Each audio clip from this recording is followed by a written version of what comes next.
Our 2024 Rickard Lecture is David Rubinger. David is market president and publisher of the Atlanta Business Chronicle. The Atlanta Business Chronicle, if you're not completely familiar, you should be, is part of the American City Business Journals and has emerged as one of the leading business journals in these United States. As for his background, David is a communications and publishing executive of more than 20 years experience. He has served as chief communications officer, media relations leader, and has a substantial career as an award-winning business journalist. David holds a BA in political science from Trinity College, Hartford, and Connecticut. Please help me in welcoming David Rubinger.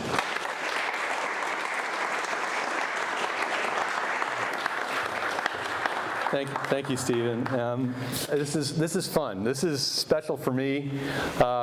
Steve mentioned that I attended Trinity College in Hartford, Connecticut. It's really similar to Oglethorpe. There's a lot of similarities.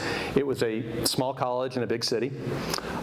It prided itself on a wonderful history and an absolutely idyllic, gorgeous campus that the moment I walked on there, I knew that it was going to be a place where I wanted to spend my 4 years of time. So it was great. So I'll hand the phone back to you. We're going to be passing the mic back and forth here for a second. So. Well, thank you. I think you would find much in the student experience here that is similar to your own undergraduate experience. So tell us a bit about the journey that led you to your career in media. Sure. Yeah, so just quickly, I think it'd be easy to help give you some context as to what brings me here in front of you. For people of our generation, our ability to access information and media came through what got left at your front door every morning. It was the newspaper. So I grew up in New York City, and my parents subscribed to the New York Times, and every morning I'd hear the thump at the door. I'd go and get the New York Times, and as a little kid, when I was really little, it didn't have comics, so I had no interest in it whatsoever. But my parents would pour through it. But there was the television, there was the radio, and over time I realized that it wasn't that I found my way to media. Media was selling me the entire time I was a kid. It was how I was getting all my information about everything in life. So my earliest memories of anything are watching a man walk on the moon as a 4-year-old on a television set. It was watching, back then I was a New Yorker, so the New York Mets winning the World Series. Watching Hank Aaron hit 7:15 down here in Atlanta from my TV in our dining room back in New York City. To watching a president resign from office in Richard Nixon, again, through the eyes and lens of television for me. And then as I got older, I got more and more interested in political journalism. I was like, this is really interesting, because were it not for the work of these two reporters from the Washington Post, we may have had, I don't know what would have happened with our government, because we had a president who was running a scheme that needed to be figured out, and they uncovered all of it. So I held journalists in such high regard for their ability to help uncover what we can call truths or facts that weren't being represented to the public. And that kind of got me caught up in the whole issue of media. But the main thing that got me into media, and I think most of you all will be able to appreciate this, is I wasn't that good of a writer. And one time I was writing a paper for my 11th grade high school teacher, and I had so many thoughts, and I put them all down on paper. And she called me into her office and said, "David, you have so many great thoughts, you have no idea how to organize them. Why don't you go work on the newspaper?" I said, "Well, why?" Because at the newspaper, it teaches you, it forces you to organize your thoughts, to synthesize the information, to get it down so that your reader understands what you're saying. And you can't do that. In a 10-page term paper, you feel like you can be verbose. But when you're writing, a 10-inch story, you got to make sure you get all the right words in all the right places, or people aren't going to understand what you're doing. So that's what kind of got me really focused on the craft of writing. And it were not for that 11th grade English teacher who's brilliant, I don't know if I would be doing this what I ended up doing for a career. So that's what got me there. And then I got off to Trinity and kept on working at the newspaper and loved it and was having a great time, and realized that covering the White House was not going to happen straight out of college. So I went and go look for a job. I wanted to go back to New York City, and the main thing I could find in New York City was business writing. And I thought that was really boring. I didn't know it was going to be very interesting. I had no idea what it was going to be like until I got into my first internship working for a magazine that covered the semiconductor industry. Again, dry as dirt, but my editors were some of the most interesting people I'd ever met. These people had such great stories to tell. I loved just sitting and telling me about all the interesting interviews they'd done in their careers, and they would just keep on teaching me about my craft, about how to make it better and better and better. And that it kept on pulling me in deeper and deeper into what is the art of journalism. And then graduated college, went back to New York, and I ended up in Atlanta because my wife, then my girlfriend, was a lawyer, was at law school in New York, and she was from Mobile, Alabama, and I was going to follow her down here. And so at 24 years old, I found myself in Atlanta, not knowing a soul, but I got a job at the Atlanta Business Chronicle covering the banking industry. I knew nothing about banks, nothing at all. But what I did know was I was really curious to learn, and I asked a lot of questions. And luckily, the people of Atlanta are so embracing of people who are not from here, and that made it much easier. And that's how the career got started. So I'll point out and make a plug for the liberal arts. You had learned how to learn in your liberal arts experience, so that's good for you. As consumers of news generally and business news in particular, how should we discern the truth, or should we even try? So what I've come to, it took me a while to get to this, an answer to this question, because it's very hard to tell. How do y'all get your news now? Who here watches TV to watch the news? Yeah, not many of you, of the current generation. How many of you get your news through social media? Right, okay.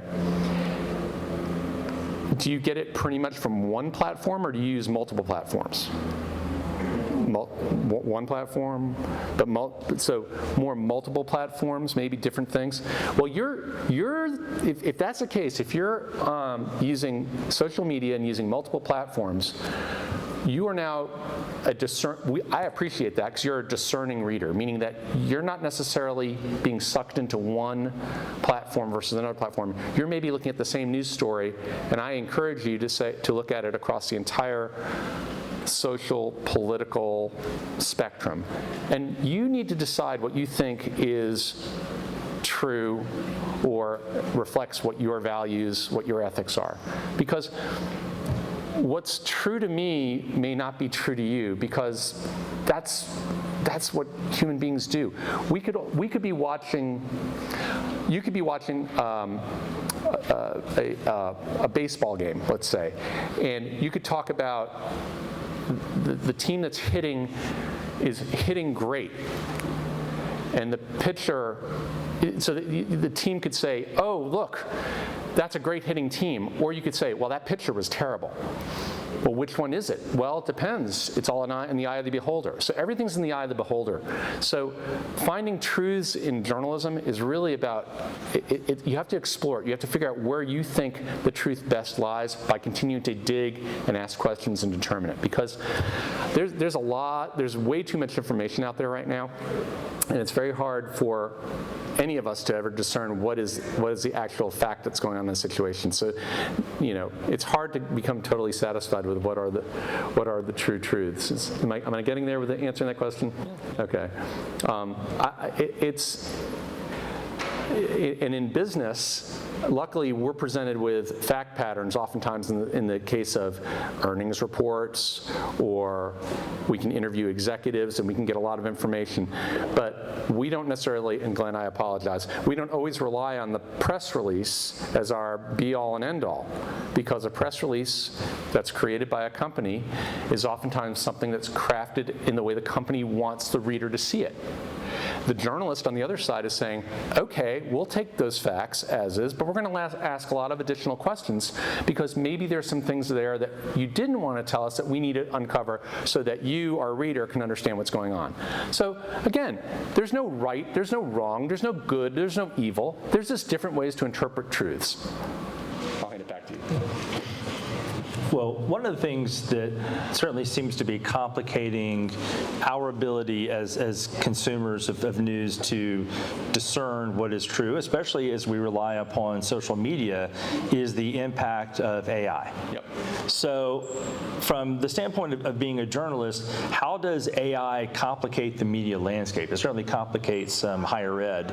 Is AI a friend, a foe, frenemy?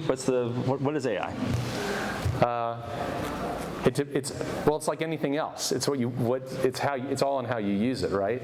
So I think two worlds, the world of academia and the world of journalism, are two industries, if you will. They're somewhat perplexed and scared of what AI could do to their worlds. AI is not going anywhere, so I embrace it because I know that everybody in my newsroom, everyone in my organization on the business side, everyone's going to be using it. The question is, how do they use it? Again, the same way, how do y'all use? Who here uses AI as part of their academic research? You can admit to it. We won't. We just licensed Copilot within our company, which is the Microsoft AI tool, and I've started using it a lot more because, frankly, it just saves time. But I can't use that AI as my sole primary source for information. I need to make sure that whatever I see through AI, I then back up. Same way that what I would do with a press release or information that I hear from the government, or you got to back it up and make sure it's all there. But I think the media business needs to embrace AI and understand its value in helping deliver information. And my hope is this going to make our journalists smarter in what they do over time. It's just going to take a while for it to shake out because I don't think people quite understand what the power of AI is going to be. There are a lot of very smart people trying to come up with ways to take AI to a whole nother level. Right now, we see it mostly as the written word. Eventually, you'll be able to use it from a graphic standpoint. There are going to be whole new ways to apply AI to what we're doing. And there may be some people in journalism that believe AI is going to take away jobs from journalism. I don't believe that. I think it will actually just make our journalists smarter and better at what they're doing. I will say the logic that we're hearing as we're looking at placement and what we should be doing with our students is that you're really probably not going to lose your job to AI, because you're not going to keep your job long enough to lose it to AI, because you're going to lose it to a human that's learned to use AI before, so you won't even have a job by the time AI starts taking over a job. So, embrace it and learn to use it somehow. You talked about a moment ago how much information is in the ether, how much is out there, which sort of brings up this notion of editorial judgment. We were always accustomed in the media to having someone who was evaluating information before it came to us in the raw form we see now. Has editorial judgment become passé, as sort of victim of the diminishing role of expertise? How do you exercise editorial judgment without bias or creating bias, or at least the appearance of bias? So, at Atlanta Business Chronicle, we come to what we do from a standpoint of we ask two questions, which is, how is this story going to help a business, or how is it going to help an individual grow? Those are our two. That's the tenets that we base our coverage on. So we're not trying to be all things to all people. So it's a fairly narrow lens. We're not trying to change the world in that regard. That said, repeat your question one more time, just to make sure I'm hitting it. It basically is editorial judgment passé? Yeah, definitely not. What is passé, and I think you know where you're going with this, when most of us old folks got into the business, editorial judgment was set pretty much by my editor, who told me what she liked or didn't like. Well, that was a great story. Do another one of those. Okay, I'll do that. Now, my newsroom is measured on a whole different set of metrics. They're measured by, we can track through our online, the Business Chronicle is an online publication, how many page views that story got. or how many times that story led to someone actually subscribing to our newspaper, which, by the way, is subscription only. So if someone wrote a story that was so good that someone was willing to plunk down $100 to subscribe to it, then clearly it had value. So there's a marketplace now for information, and we know what the value is. So now our reporters both have to satisfy the editor and the end reader in a much more immediate fashion. But they all still have to do it within the lens of what I've set out is what are we trying to be as a publication? So for example, if the Business Chronicle wanted to grow really quickly, we could start putting Taylor Swift on the front page every week, every day. I will say this, when Taylor Swift did come through Atlanta, our editors were very clear to make sure that we had a couple stories about how much business she was bringing in, because when we put the word Taylor Swift into a headline, our numbers went off the charts. And that was great, because we wanted more people to be exposed to what we do. I call that sugar for our readers. You can have a little bit of sugar for dessert, but you can't eat it all the time. You gotta give them protein. So what's the protein? It may not be as sexy as a good Taylor Swift, Travis Kelce sighting at a concert. It's got to be some really meaty stuff that's going to help you grow personally, help you grow professionally, give you a sense of what's going on in the city, how it's going to help you find your next job, what part of town do I want to live in, where do I want to work, what's happening with the Beltline, what's happening with, am I going to have to work in the office or not in the office? That's the kind of stuff we're trying to provide you on a regular basis. But we'll give you a little Travis Kelce, Taylor Swift every once in a while. We'll give you a mansion story that's going, a mansion that's going for $40 million, and you get a peek inside of it. You get a little tour of it. We'll give that to you every once in a while. But if we did that all day, all night, the value of what our brand is would go away. Probably the most important thing we do is we put really important people on the cover. So this is your board member, Tim Tassopoulos, who we profiled because Chick-fil-A is just such an important company to ours, and we just love talking about the people who've helped build our city, and Tim being one of those guys. So Tim, thank you for taking the time to sit down with my guys and do that. And then, of course, here's Cameron, another one of your famous alumnus, who's the CEO of a company called Global Payments. Cameron Brady, he's also another good person for you all to know, came out of off this campus and has had a fantastic career. So we love telling stories about people. And to me, that's where the best editorial judgment comes from. And we appreciate when those stories about people connected to Oglethorpe, so thank you. You mentioned journalists evaluating their work based upon page views. Yep. Should journalists seek to be social media stars? Do they have to seek to be social media stars to have that career these days? Right. I think journalists, by their very nature, the ones who usually come to us, shy away from being social media stars because it's really not in their nature. They're so busy focusing on their subjects that they really don't want to focus on themselves. That said, the way you're successful in this craft is you need to have enough social media savvy to know when to use social media to your advantage to help grow your craft. Because as you all just demonstrated to me, you get your news through social media. So if my writers don't have their own X handle, they're not posting on Instagram when they're at a conference or doing stuff like that, they're not raising their profile for you to find out the information that they're writing about. So while it may not be in their nature to do it, I want them to do it because I think it's not only good for them, but it's good for their brand. Now, that said, if they have an X handle and under it says, the opinions on this X handle are mine and mine only and not of my employer, I don't dig that.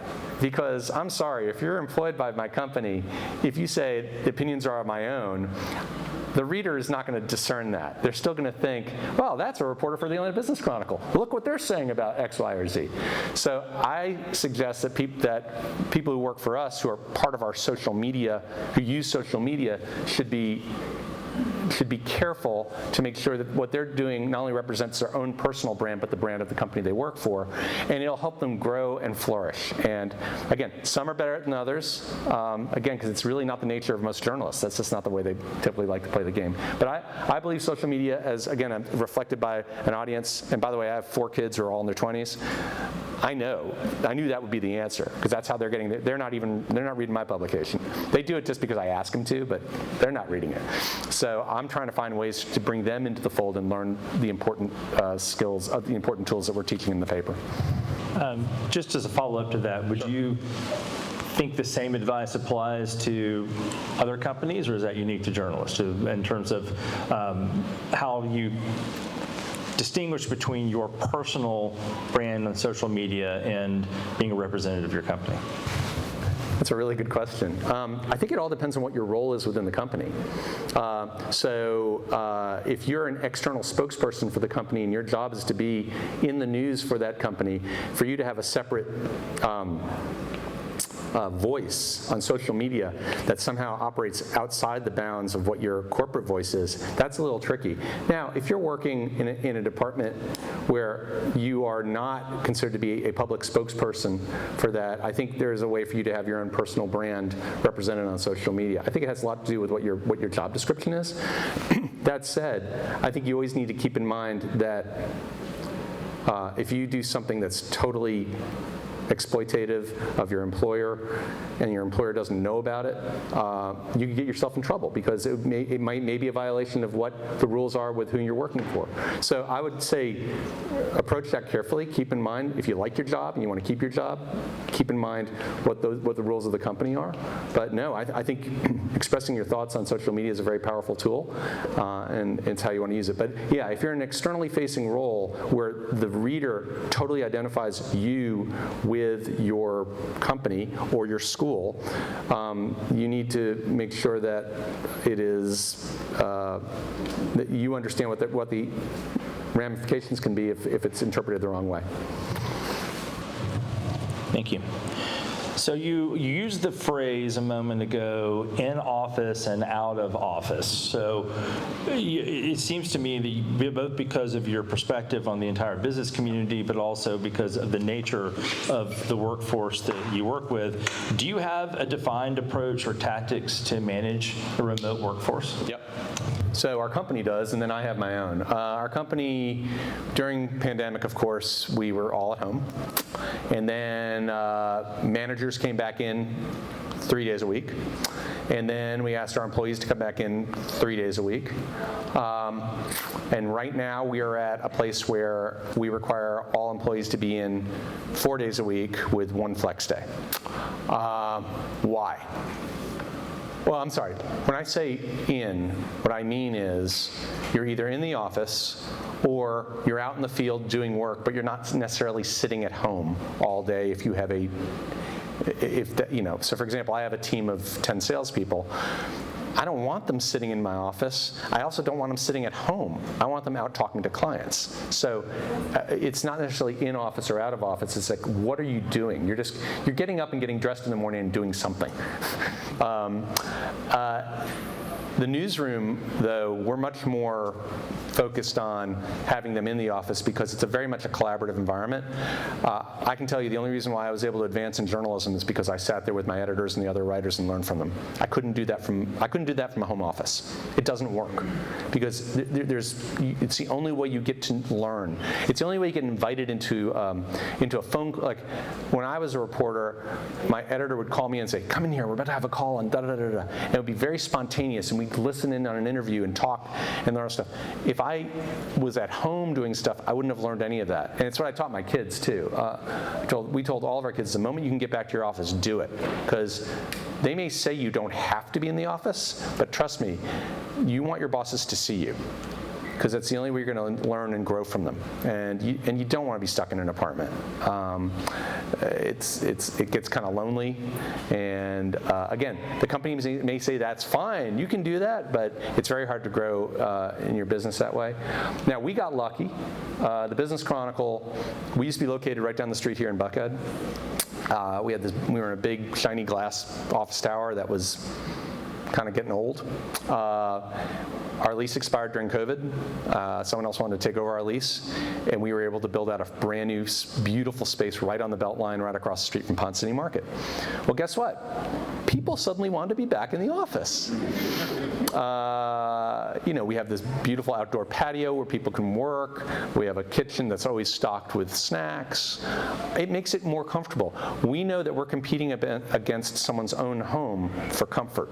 So I think all businesses, I'm sure Chick-fil-A is doing more of this too on the campus. I know for sure Jackson Spalding makes it more comfortable. You need to create an environment where people want to be there. Not simply to get them into the office, but to want to stay with the company over time. Make it, because when you're competing against home, that's hard. I mean, we don't let everyone bring in their pets every day. I bring in my dog every once in a while, though. I mean, people love to see my dog. My dog's cute. I think he's cute. We try to make it as comfortable as possible so that people want to be in there and help build the culture. It's a big part of what we do. Jamie Dimon was recently asked about how many days someone should be in the office. His answer was ideally 5. Your perch gives you a very broad overview of the state of business in Atlanta and cuts across industry and products and types of businesses. So what do you see? What do we need to know that is perhaps less obvious? Less obvious. I will tell you that there are industries out there that you know nothing about that are going to be 5 years from now are going to be dominating the city like never before. I think things that are happening in the clean energy space is unbelievable right now. Manufacturing is taking on a whole new look and feel that's not dirty. It's very interesting, whether it's electric vehicle, battery technology, whether it's solar technology. It's fascinating what's happening, and things are moving very quick. We're a healthcare capital, and no one really recognizes it. So any of you are interested in either public health or in other areas of healthcare, and I know a lot of people coming out of COVID have taken an interest in that because we were all exposed to it. Atlanta is a hub not only for great health systems, but for the CDC and all these other things. So I think there's huge opportunities in healthcare for kids looking to do that. The business services sector here is huge. Thanks to our airport, it's amazing the offices that the Accentures of the world have built here, and there are great opportunities over time for you all to be able to build a career here because this is where they've put a lot of their business hubs. What are some of the other sectors we talked about? Sports business. Huge. I'm so excited about how sports business has become such a big part of Atlanta. It was big when I moved here 30 some odd years ago. Where it's gone now, whether it's through bringing the World Cup here or the U.S. Soccer Federation coming here, it's just so exciting to see how sports marketing, sports agency has just exploded in our community and how much money flows through that. Now those jobs are tough to get because there aren't a lot of them, but it's here to stay, and Atlanta is very much a vibrant sports capital, and of course the entertainment industry. Can't talk about Atlanta without talking about the entertainment industry. Whether it's e-games, whether it's film, television, whether it's Tyler Perry, whether it's Trilith, whether it's what's going on with Gray up the assembly, up the perimeter. It's incredible how the creative class has flocked to Atlanta. My hope is it continues because we have very, very beneficial tax incentives that brings a lot of these productions to our state. If we get beyond being simply a place where people come to Atlanta because it's a good economic value, and it becomes a place where the creative class, the directors, the writers, the actors, they want to be here, then it's going to become part of our infrastructure the same way it is in New York or LA. And if we get to that point, then the roots are going to be deep and forever, and it's going to be great opportunities for you because, I mean, when you think about a production, there are so many different jobs from start to finish in the making of any, whether it's a TV series or a movie, that could be great opportunities for any of you at some time down the road. Following up on that, so if you were to recommend to the economic development folks, how do we make Atlanta someplace that creatives want to be? What are we doing right, and what perhaps can we do more of or do better? Yeah. Well, I think we're doing a lot right in terms of I think from a cultural standpoint, I think Atlanta has really demonstrated, put its best foot forward. I think the toughest thing we have going on here is affordability, and that's my biggest concern, is that people are having to push themselves further and further outside of the core in order to be able to live in Atlanta. And my hope is that affordability will become greater. I mean, that's one of the reasons why so many people move from LA to Atlanta, is because it's more affordable. Well, if Atlanta starts catching up to LA on an affordability standpoint, that's going to be the tough part. But in terms of growth, the areas where we are strongest, the airport, the climate, the livability. And I think the main thing that makes Atlanta is so few of us actually grew up here and are from here that we're really nice to people when they come here. Because we all were them once. And I think this is a town that really appreciates and embraces people who come from other places and are willing to be part of this community. And if you lean into somebody and ask for help in this town, they're going to help you. They're going to help you back, because people love to help people in this town. That's part of the DNA of Atlanta that I've loved to see over time. I mean, I came down here knowing nobody. I was this brash kid from New York who thought he knew everything, and I knew nothing. And a bunch of community bankers from outside Atlanta were able to teach me the ways, and within a year or two, I sort of had an understanding of what this community was all about. So any of you can do that. You just have to have you got to know how to just put your hand out, shake your hand, and say, hello, I'm so-and-so, I'm interested in what you do. Tell me, how can I get into it? What can I do to move along? You just need to ask lots of questions. So you do meet across a big cross-section of people in many industries. Is there a generalized skill set, particularly to enlighten the students with us, is there a generalized skill set of the people you see being successful in this market? Yep. Demonstrate energy and intellectual curiosity, and you'll go a long way in whatever you're going to do. That's what we're all looking for. We're looking for someone who's just curious, who asks lots of questions, who's always out there trying to just peel back the onion, learn more, learn more. If you demonstrate that you have interest in something, demonstrate it by asking questions and with a certain energy level. Get comfortable. I know, just in talking to my own kids, it's hard to pick up the phone and call somebody, but it's appreciated when you leave a message for someone using the telephone. No one thinks you're bothering them. Oh, another quick fact. When you send someone an email and they don't reply, it is totally fine a few days later to send the email again saying, I just want this to go back to the top of your inbox. I hope we can catch up sometime. Don't feel like you're being blown off. You have no idea what's going on the other end of that email. So it's okay to go back one time. Don't go back 10 times. Then they'll call the cops. Yeah. But it's okay for you to go back again, because the person may have missed it. It may have gone into a spam filter. There's a lot that could have happened. It's okay to be a little bit aggressive. Don't be afraid. It's okay. We've all been there, and no one's gonna mind. Again, don't do it 10 times. Then they think you're a creep. But that's my piece of advice on career stuff. But I'm sure you all have jobs now anyway, so I'm not that worried about that. And by the way, that applies if you are sending an email to the dean of the business school. Feel free to send it again, because there are a lot of them, and so I could easily miss something.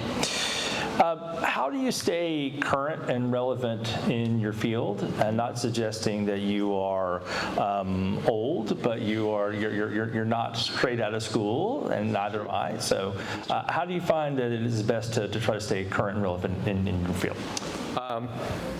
Probably a lot of the same tools y'all use. I definitely am a reader of social media, and I try to keep up with things as well as possible. I read pretty much 4 publications on a daily basis, not cover to cover. I kind of go through them and make sure I know what's going on. It gives me a good test of what's going on in the world.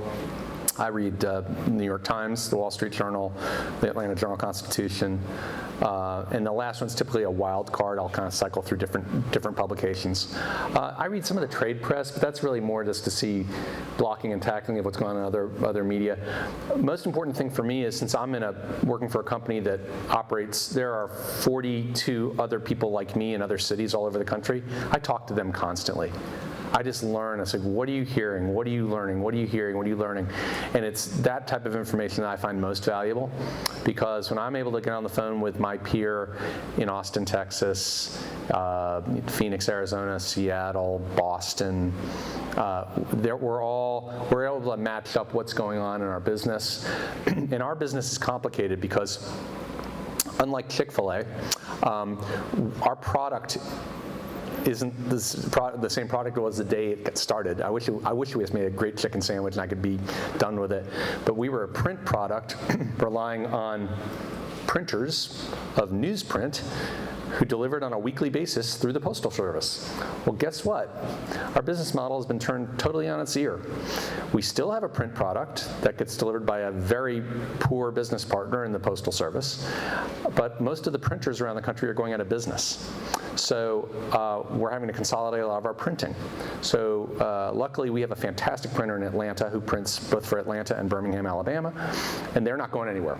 But in some other cities, they're losing their printers, and they have to find a new place to create their product.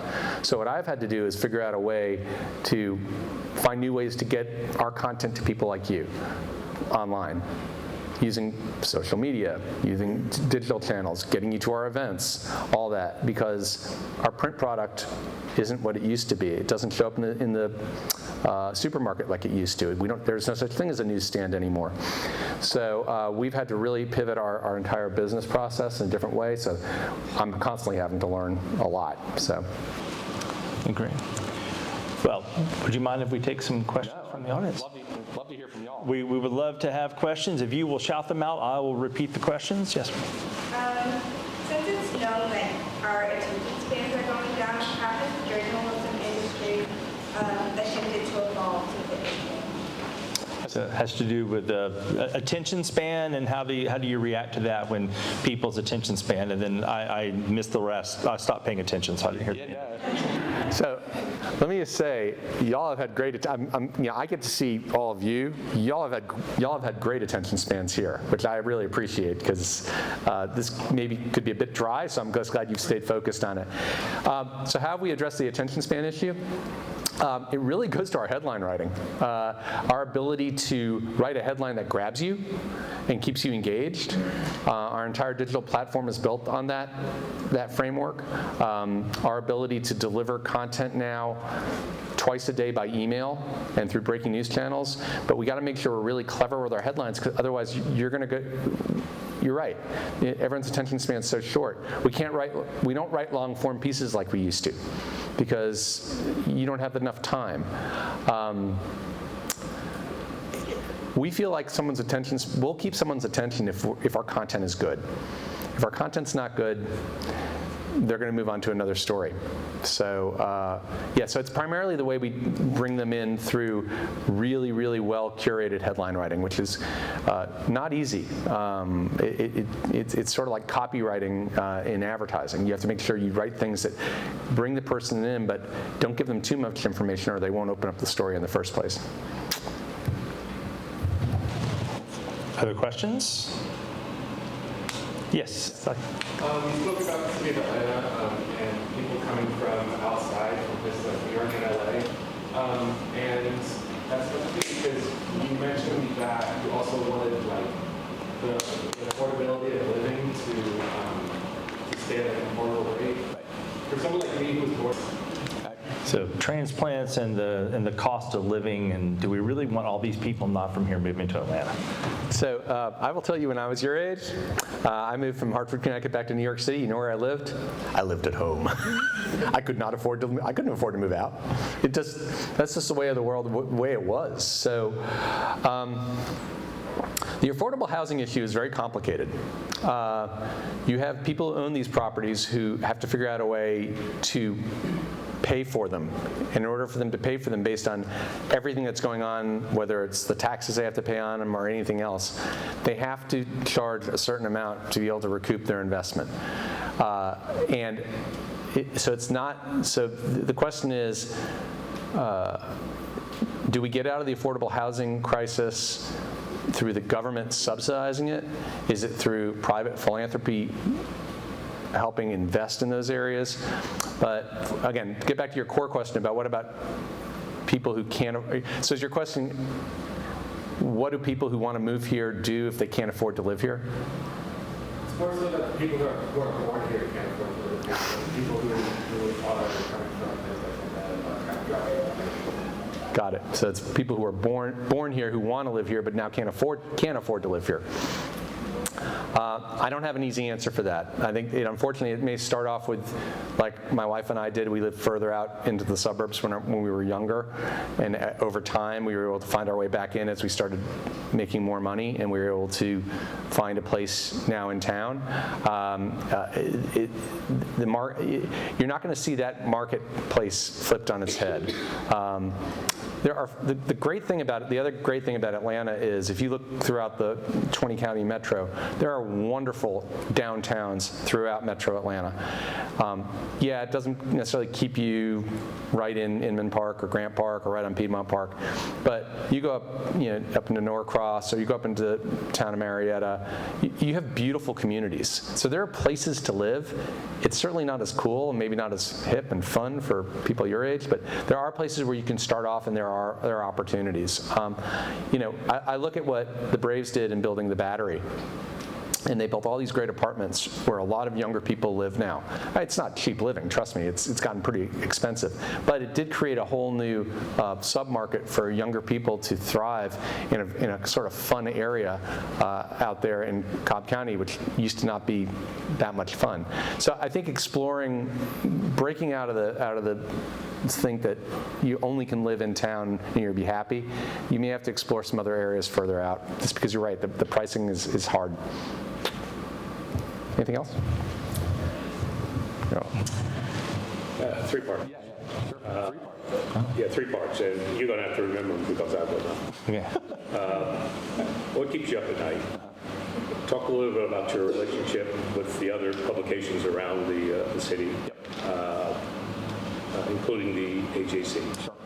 And the third is, maybe you can talk a little bit about the media accountability. I don't know if it happened because of the settlement, but I seem to be hearing more and more about people holding you guys accountable for, not you guys, right, that media accountable for some of the stories that... So it was media accountability, what keeps you up at night, and relationship with the other publications. That's great.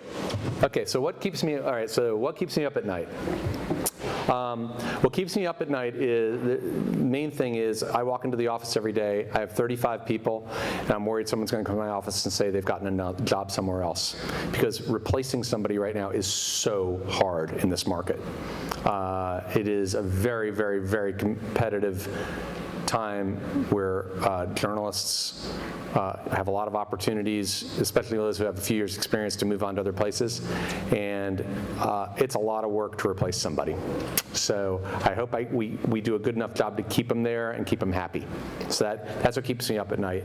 The other thing that keeps me up at night is, again, unlike a lot of other products, our advertisers are very much fickle.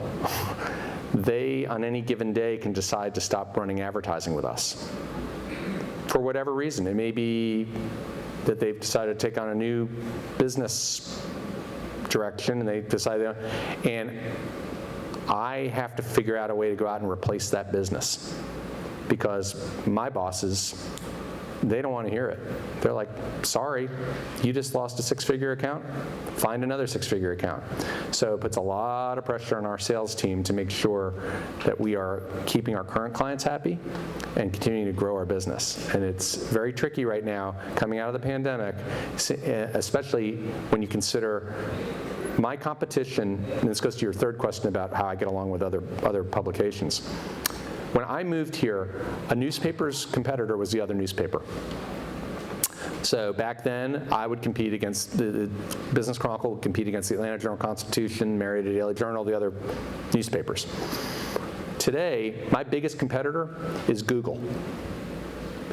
Because I will tell you right now that every single one of my advertisers pays a lot more money in search engine optimization, trying to get keyword searches into Google than they're paying a quote-unquote traditional media outlet like Atlanta Business Chronicle.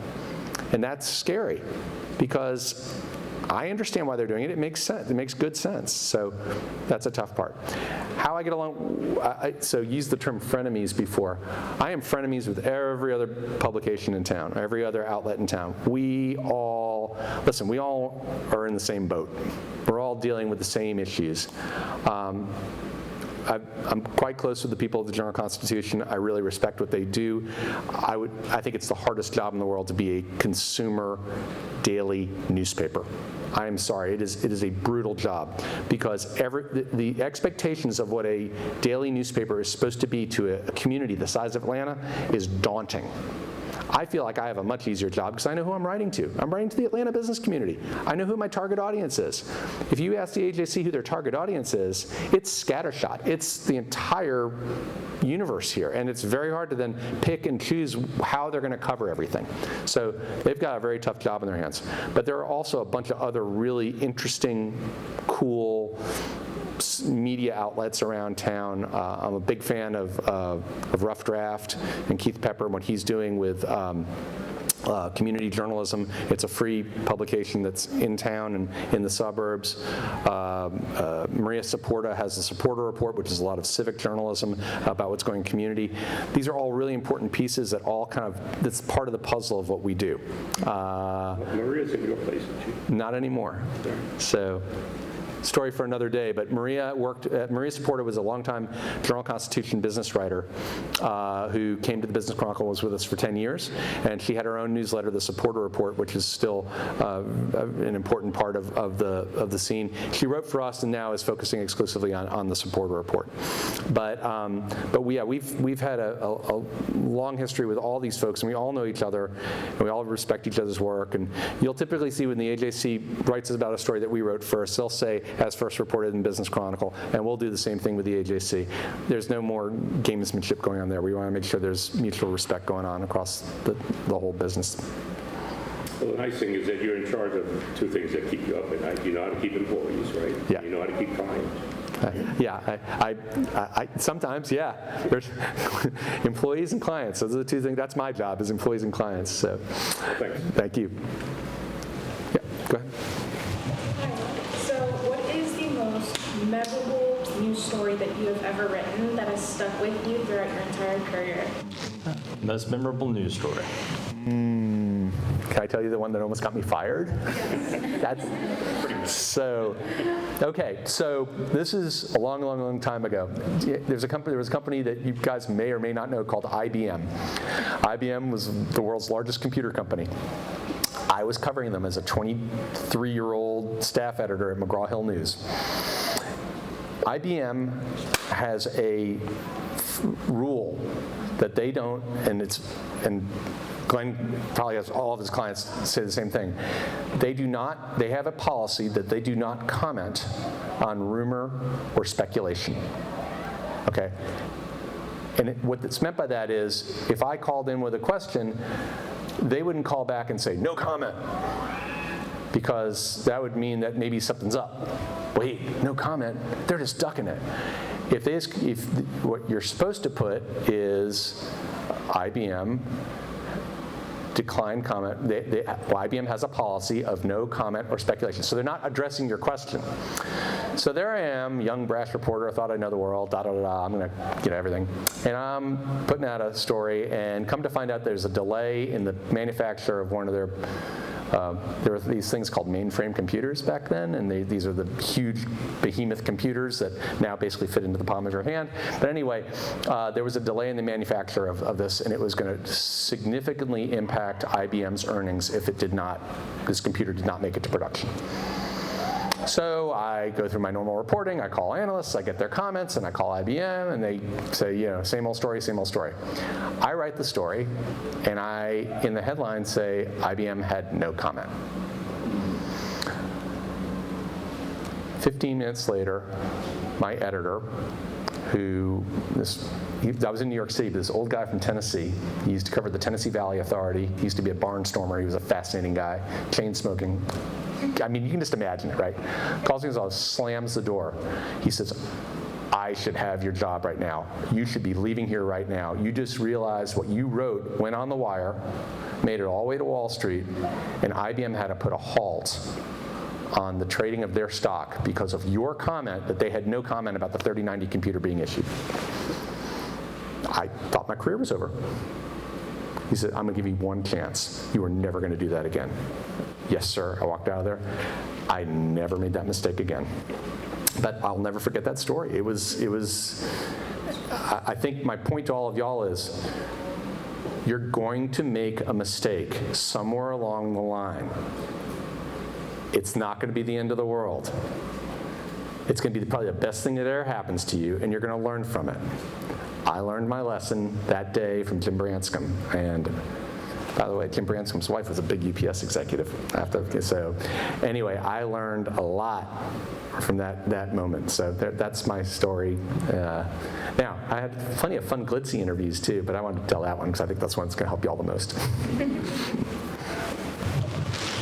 Yes, sir. So, how you said it's hard to replace the employees you have right now. Do you think the generation after the next one to come, you're going to have to change the workforce you have into more media-based instead of writing? Because I know we can still value the importance of writing and the old ways of it, but in the future we might not appreciate it. So will future generations of journalists still be writing in the traditional sense? By then, I'll hopefully be out of the business and be retired. But that's a really great question. And what's interesting to me is I'm sure y'all are the perfect case study for this. So I have a 29-year-old daughter, and I have 22-year-old twins. My 29-year-old daughter, if you watch her, she's a lawyer, when you watch her take notes, she has a spiral-bound notepad and a pen, and she takes careful notes written. If you look at my 22-year-olds, they do everything on their laptops. So already we've seen the change, the move from paper and pen to computer. So I've watched that in my own house.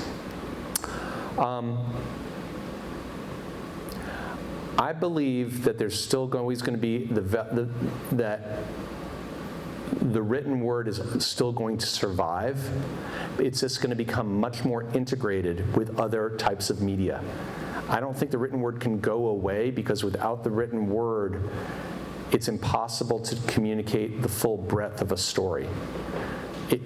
There's not enough room to tell all the angles of a story by simply doing it in front of the camera or using graphics or voice. There needs to be, the written word allows the brain to process the information in a way that is still needed.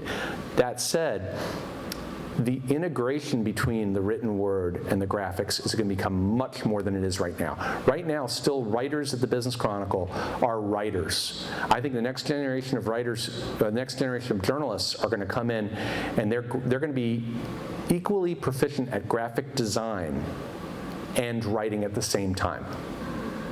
Because what they'll do is, when they turn a story in, it's going to have embedded in it amazing graphics.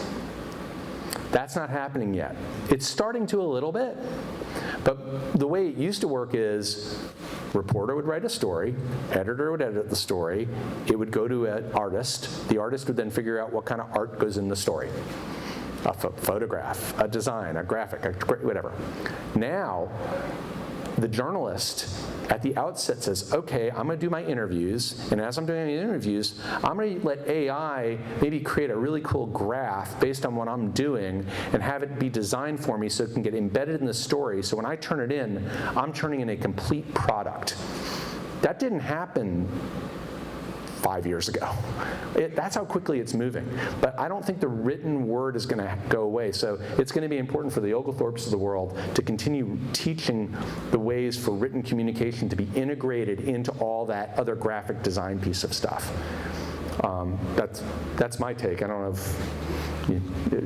if you're seeing that in the teaching of school, but even when y'all are asking for papers from your students, the ability to integrate the written word with graphics might be a very important part of the curriculum. It is, especially in business. Oftentimes there'll be graphics involved in what's being produced. Let me, I guess, follow up on a couple of points you've made. You talked about beginning your journalistic career with an interest in politics, and it seems like that everyone who starts in journalism oftentimes either want to write about politics or sports, not necessarily business. Correct. So what do you look for someone? Are you looking, when you do need to replace a staff person, are you looking for someone who's a journalist that you're trying to talk into writing about business, or someone who understands business you're trying to talk into being a journalist? Great question, and yes, I think most people, at least young boys, for me, it was just, I was just interested in sports. It was just what I wanted to do. And then once I started going to locker rooms and realized what covering sports was like, I realized I didn't want to do that. It was very redundant. It didn't seem that interesting to me. Politics, I thought I wanted to be a political writer, and then I realized how sleazy politics could be, and I actually didn't like that either. And I thought, being a business journalist, and it turned out this way, luckily, was simply a 30-year MBA for me. I kept on learning new things from like the people in this room. I mean, that's where I've learned about business. I didn't learn, I'm sorry, I would still wish I got an MBA at some point. We can do it a lot faster than 30 years. This is true. But the ability to learn by sitting down and interviewing people and learning, and figuring out how they tick, how they manage people, how they get through situations, that's been absolutely invaluable. So to answer your question about what I look for in a writer, I want someone who's smart. I want someone, even if they haven't been a business journalist, they have to demonstrate to me that they really have an innate interest in business. That they're not just doing it because, oh, I need a job and, well, business journalism's there for me. They need to demonstrate an innate interest in, I'm interested in people, I'm interested in how things get built. So yeah, they can come from another discipline. We've actually had our best success recruiting sports journalists across the transom. They actually work because they understand the score, who wins and who loses. They're able to understand numbers. But we've gotten people from all different walks of life. Right now, we're trying to hire people with a few years under their belt. That's because it's a grind. We expect our writers to produce 3-4 stories a week. It's a lot of content to do, and we want them to have the confidence to do it. So we like it when people come in with a little bit of experience. Yes? Do you believe the age of your audience has gone stagnant? And if so, how do you plan on reaching a younger audience? So is the audience stagnant, aging? How do you reach out to a younger audience? Okay, I just need to know if you actually have been in our marketing meetings, because that is incredible. It's probably another thing that's keeping me up at night is our readers are not getting younger. I need them to get younger. No, our readership, I think our average age is 46, and I'd like to see that number drop. But what I've come to learn is when you are a publication that requires someone to actually take out a credit card and pay for it, there's going to be a certain point at which you have to kind of grow into you're probably going to read your boss's edition or your parents' edition or or you'll get somebody else's login. I won't tell. We're not Netflix. You may be working for a company that buys 50 seat licenses so you can actually still get on. We're hoping to get people in that way, but we're not going to apologize for the fact that we charge for our publication. That said, we're not that expensive when you consider I think the value. But I don't think we're ever going to get down to where we're going to be, our average age is going to be 30. I think we do focus on management, a lot of our content is really designed more for management level folks, but younger people should read it too because they can learn a ton. That sort of answer the question?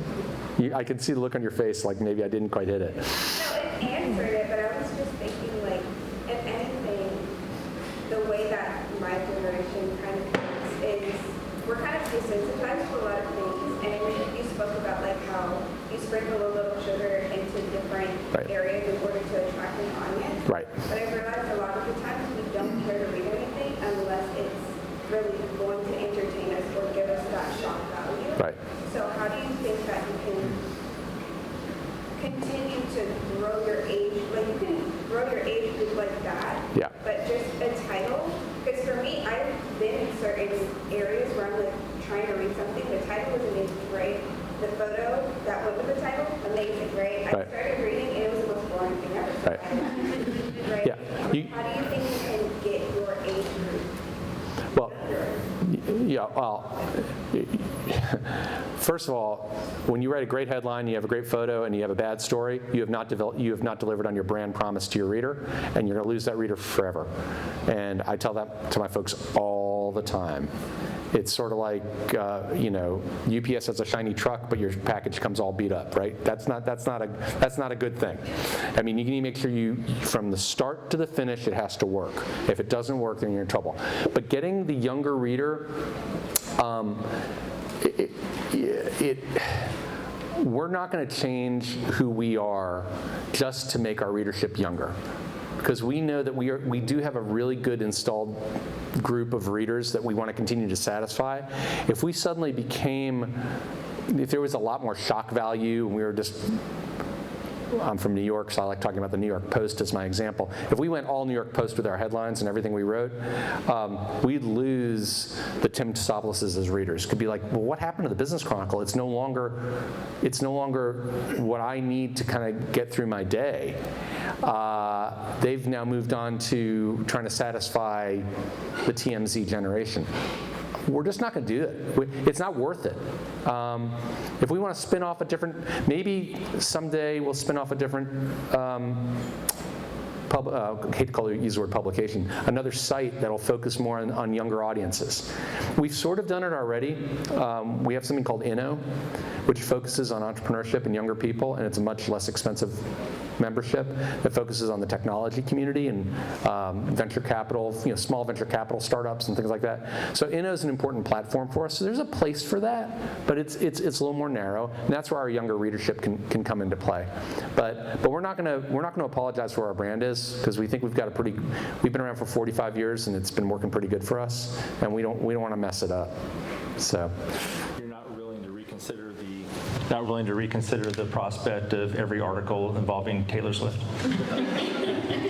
I don't know. I mean, Taylor Swift is such a business story in and of itself. I think we could do the business of Taylor Swift, and people would read it, and I think we'd actually keep Tim and Glenn reading us. There's probably something to that because she's just such an incredible business person, but that's neither here nor there. Well, I think, Tim?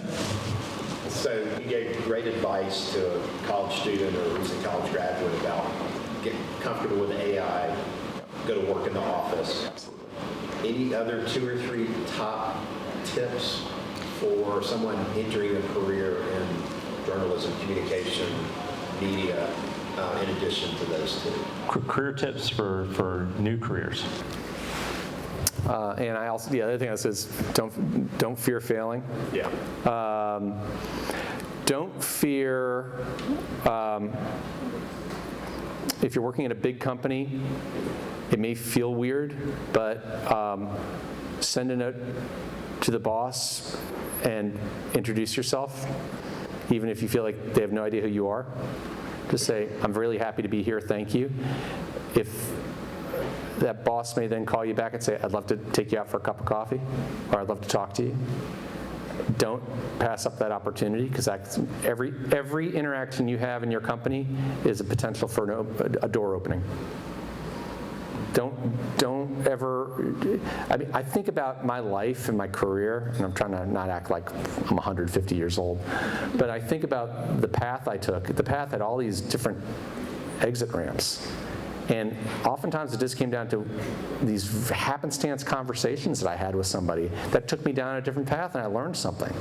Do not miss the opportunity to take advantage of those kind of conversations. Again, it sounds ridiculous, it sounds scary, but it's the way you're going to find stuff. And you know, sometimes the doors will close. It'll be like, maybe someone's a jerk, and you're not going to want to talk, that person's not going to talk to you. Fine, you move on. But you know, I think it's all about the human interaction and what you can do with the human interaction, coupled with your academic expertise that you have, is going to take you wherever you want it to go. Okay? Well, folks, we are out of time, so I want to thank everyone for being here. Would you join me in thanking David Rubinger?